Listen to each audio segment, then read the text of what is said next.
Good Thursday morning. I hope you're having a wonderful start to yet another beautiful day. Yeah, we know Chicago Teachers Union.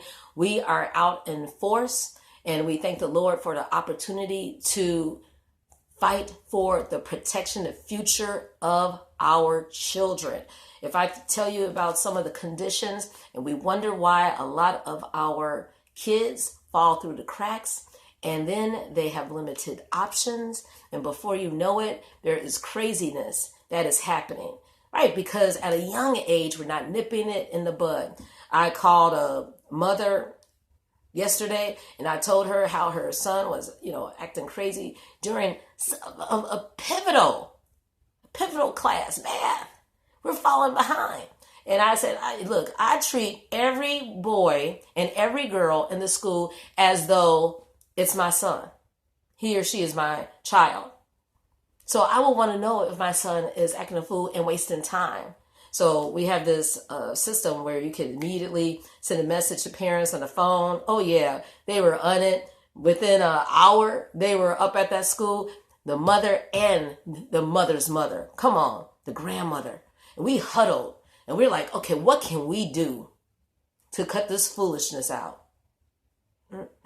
This is what it's going to take. That's my motivation as far as being on the picket line. We have to make sure we have the purpose that is honorable. No, it's not about the salary and the increases. It's much bigger than that.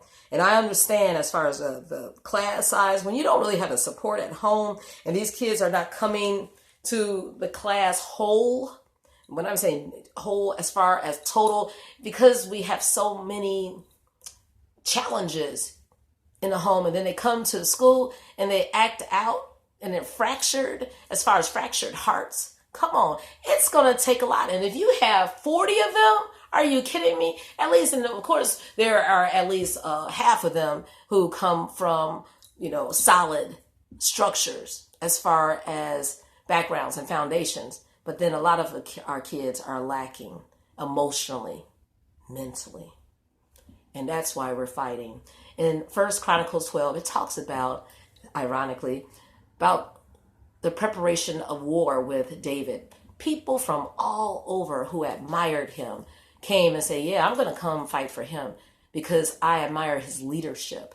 And these were people in verse 2 who were very skilled, who were ambidextrous. It says they could shoot the arrow from the bow with their left and their right. They were doing both. And they were able to hurl stones with both arms with skill. And then later on in that chapter 12, it talks about, and this was something special to me. Yeah, they had the face of the lion. They weren't playing.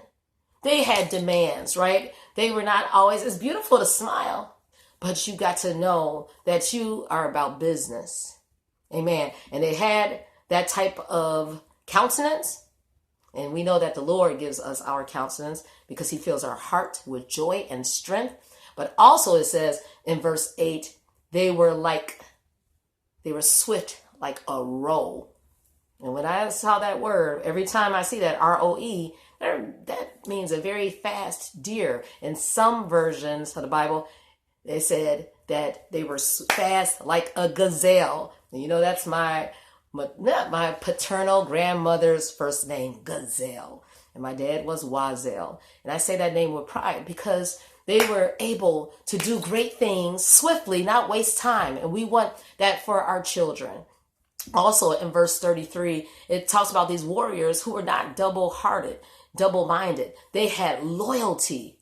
It was unquestioned what their focus was. And that's why we have our focus for the betterment, to bless these children and to have them have a solid footing for the future. I was blessed by my son coming home last night for fall break and how he poured his heart. And yeah, it was like, man, college. And then he started complaining. I said, but the Lord used the text from last night to minister to him, and know that God will do that. Every time I open up the word, the Lord ministers what is pertinent to the situation in our lives. That's why it's quick and powerful. It's a living entity.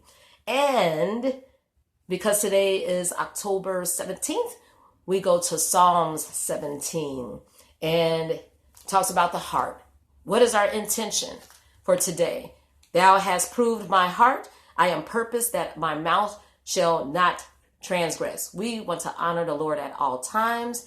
And our prayer that David was saying in this chapter of Psalms, he was saying to the Lord, hold up my goings and my footsteps will not slip. We want the Lord to, hey, as we are in our picket line standing, we want the Lord to make sure that our paths are honoring him and making sure that we are not being deceptive and not being selfish. Like I said, it's not about the money. It's about the class size. It's about the future of these children. It's about, oh my goodness, so much. The housing. So many of our kids are homeless. They are lacking. But we are fulfilled in the Lord's work, and he's going to renew us and refresh us and strengthen us. All right, let's go get him. Pray for us. And God has great things for all of his people. Enjoy.